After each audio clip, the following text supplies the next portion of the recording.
After a dramatic week of last-minute negotiations between Brussels, London, Belfast and Dublin, the UK and the EU have finally reached agreement on Phase 1 of the Brexit talks. Theresa May and David Davis flew to Brussels in the early hours of Friday morning, where JeanClaude Juncker decreed that sufficient progress had been made on the first phase of talks, all before most people in the UK had even got up. The European Commission has now formally recommended that the European Council of Member State leaders should give the authorization for talk to progress at the summit next week, with Donald Tusk putting forward a new set of draft negotiating guidelines for member states to agree to ahead of the summit, which begins on Thursday. Here, Brexit Central takes you through the key points of the 15-page agreement issued jointly by the UK and the EU, along with additional insight from the two other EU documents which have appeared today, and whether Leave supporters can be happy with what they've seen. Correction: this article originally stated that UK citizens had been granted the right of onward movement within the EU, which is incorrect and has been amended below. Citizens' rights a win for the UK, but timing unresolved. The most important thing to note on citizens' rights is that it has been agreed. This has always been an issue of fundamental human concern, and now it is agreed. It should finally put an end to the irresponsible scare stories which have created wholly unwarranted uncertainty for the 3 million EU citizens living in the UK and over 1 million UK citizens living in the EU. In terms of the specific substance of the agreement, while there has been a fair amount of compromise from both sides, the resulting agreement is probably closer to the UK's original proposals than the EU's. Here is how the two sides originally lined up back in June, although the EU subsequently toughened its stance on various issues including onward movement rights and healthcare. The UK has largely won out in its battle over security, with the agreement allowing both sides to conduct systematic criminality and security checks on EU citizens applying for settled status, against the EU's original demands. EU laws will continue to apply with regards to the treatment of criminals for any crimes committed prior to the date of the UK's withdrawal, but the EU has accepted that any crimes or security issues arising afterwards will be subject to national law, which will make it easier for the UK to deport serious EU criminals after Brexit. The UK scored a victory on healthcare, with the EU agreeing that UK citizens living in the EU will not lose access to the European Health Insurance Card (EHIC) scheme and other existing schemes for healthcare reimbursement. In return, the UK has largely accepted the EU's demands on the export of benefits, although it should be noted that both of these arrangements are a significant net financial loss for the UK at present. The UK has also secured significant compromises over family reunion rights, one of the most contentious issues in the citizens' rights negotiation. The EU's original demands were that any EU nationals living in the UK should be able to bring any future spouses or children into the UK to enjoy the same rights with no restrictions, a more favourable arrangement than for UK nationals themselves, which critics had said would grant super rights to a privileged caste of EU citizens above and beyond everyone else in the UK.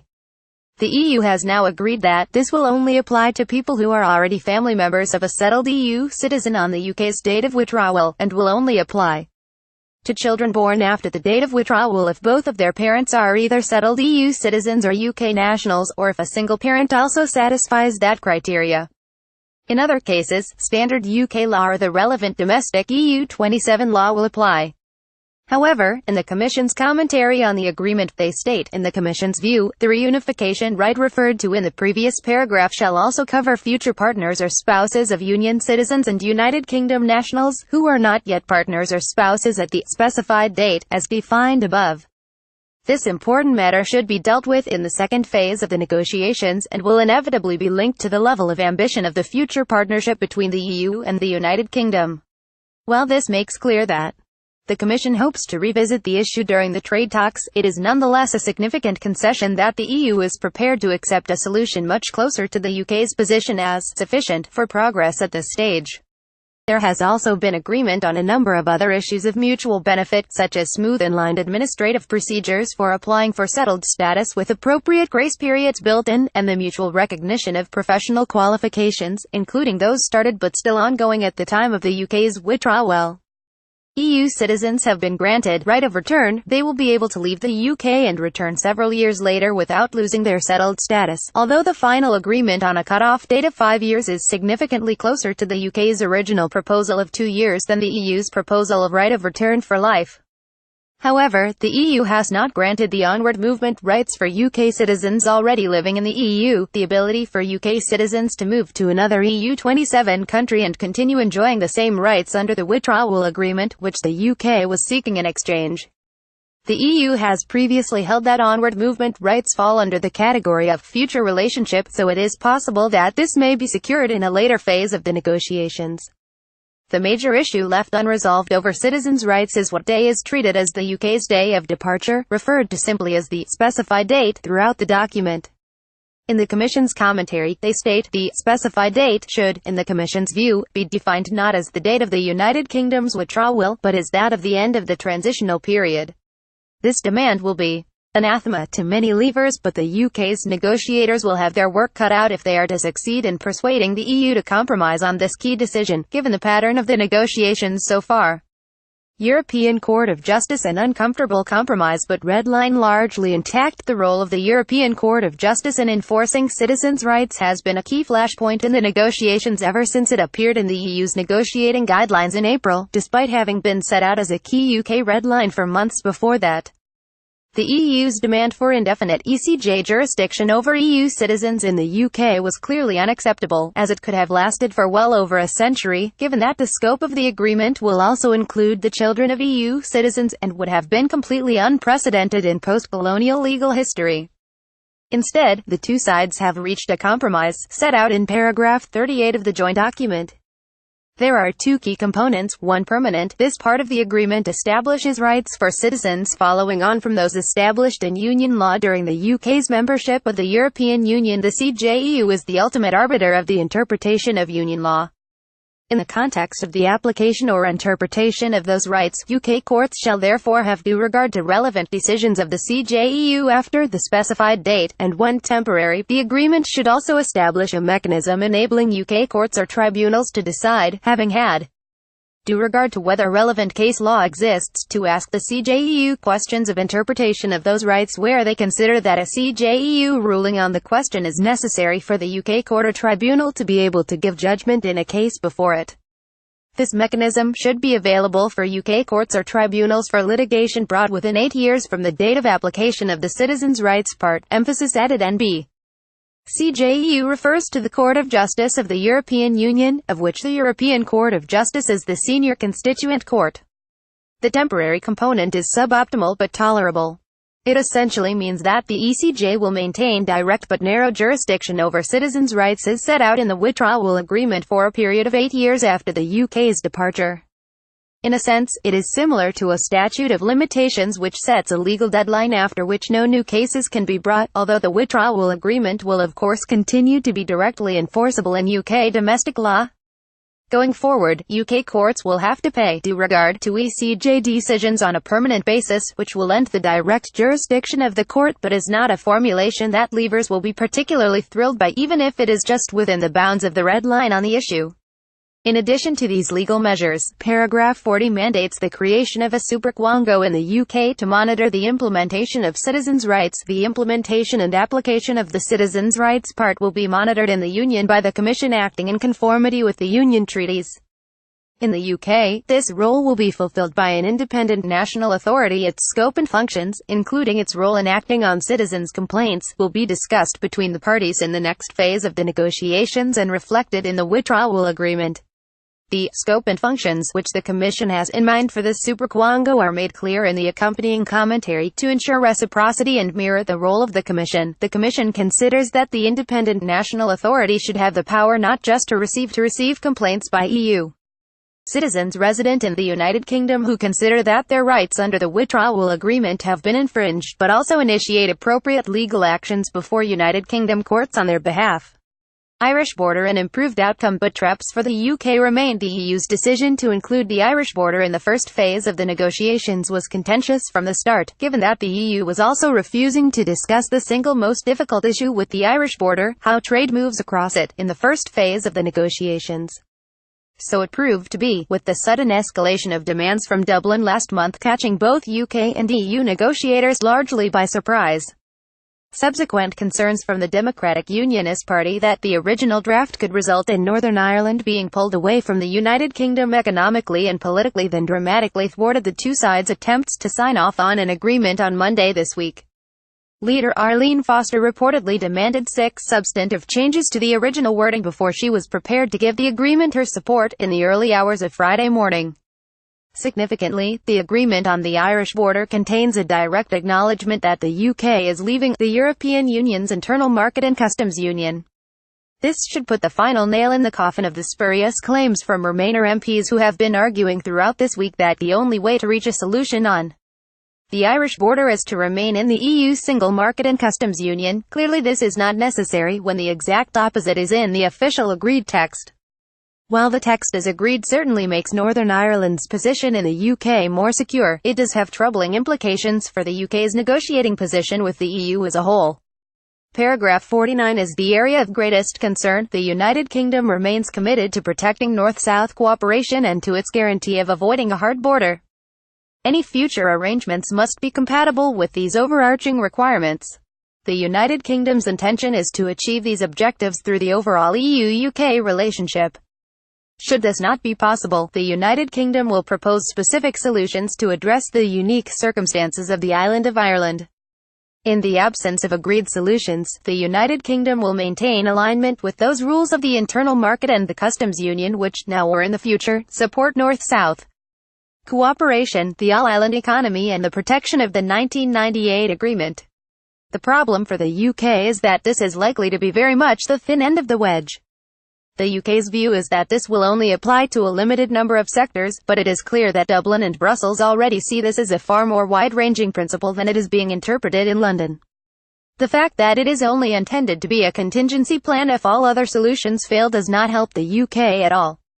It is very much a double-edged sword because it completely negates the WTO or no deal option for the UK by preventing the UK from following the principal strategy which would make the WTO option a success, namely diverging from or improving the massive inefficiently crafted and economically damaging single market regulations.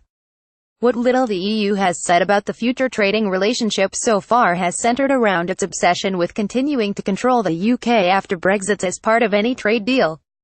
The way that this last-minute solution to the Irish border question plays into the EU's hands so neatly in this regard gives added significance to the insider account from RTE's Tony Connolly, which revealed how the leaked Irish report from early November, the trigger for the dramatic upping of stakes by Dublin, was choreographed by Dublin and Brussels directly.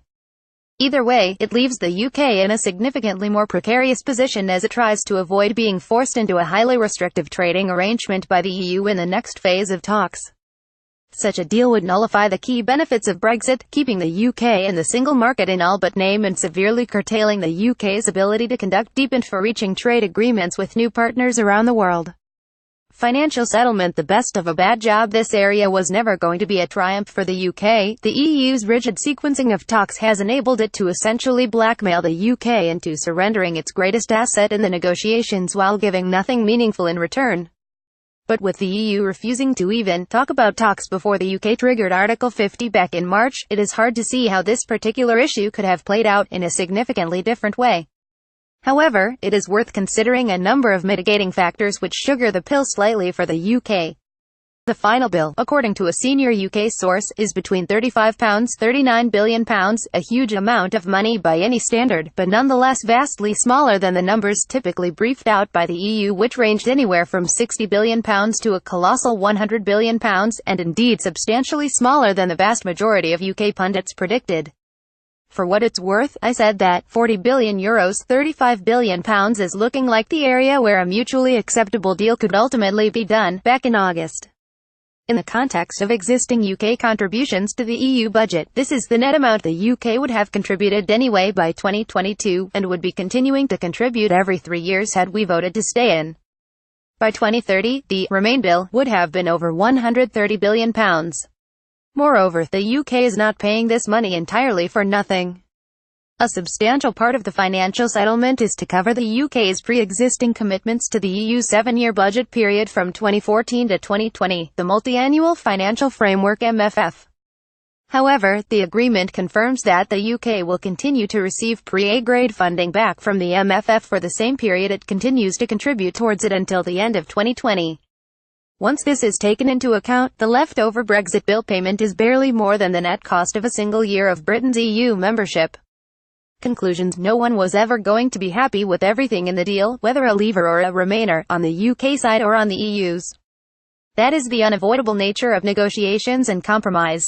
The EU's rigid structuring of talks has been a constant source of frustration for the UK thus far, but there was little to be gained from the UK challenging it at this stage of the negotiations. Making sufficient progress involved the UK jumping through increasingly arbitrary hoops thrown up into the air by the EU, but it has ultimately been achieved without any major red lines being crossed, although the arrangements for the future role of the ECJ are somewhat suboptimal and major concerns persist about the potential for Clause 49 concerning the Irish border to compromise the UK significantly at a later stage in the negotiations.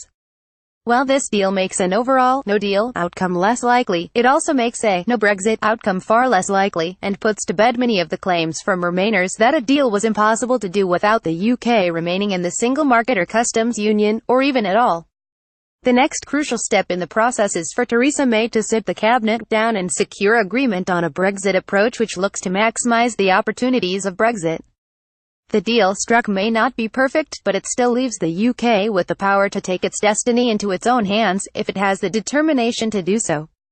What's next? Transitional arrangements. Transitional arrangements are briefly referenced in the joint agreement document, but it is in Donald Tusk's draft negotiating guidelines that the EU's position is set out, although it must be noted that these are fresh EU proposals rather than something the UK has already agreed to.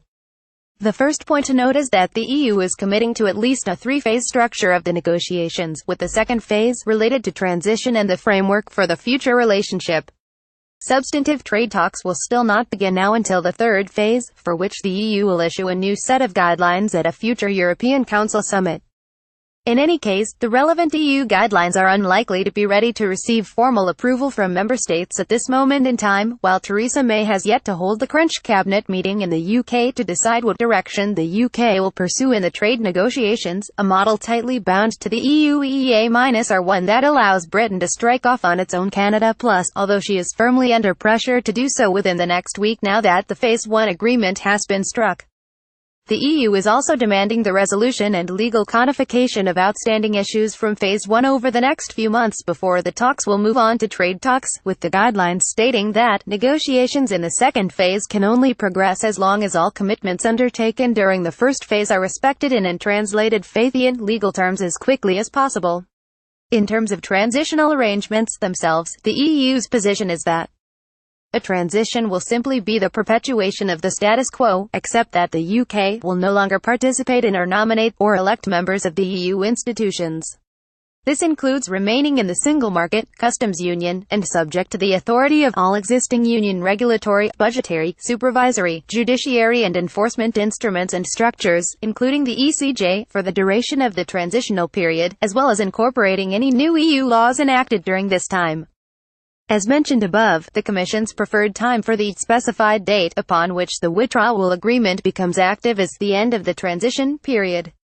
Under these proposals, the UK's effective date of departure becomes the final day of the transitional period, likely to be either the 31st of December 2020 or 2931 March 2021. Essentially all that would happen on the 30th of March 2019 would be that the UK would lose its voting rights in EU institutions, British MEPs would leave the European Parliament, and the words United Kingdom would be scrubbed off various brass plates around Brussels, Strasbourg and elsewhere. The EU's position is significantly at odds with the UK's stated positions on transitional arrangements to date, and is likely to dismay many Leave supporters in the UK. The 2 points of consolation for Leavers is the EU's view that any transition must be clearly defined and limited in time, and a potential olive branch from EU officials later in the day that the UK could be granted formal approval to negotiate trade deals with other countries during the transitional period. The UK now needs to formalise its own position on transitional arrangements and decide what issues it needs to prioritise fighting with the EU over as soon as possible.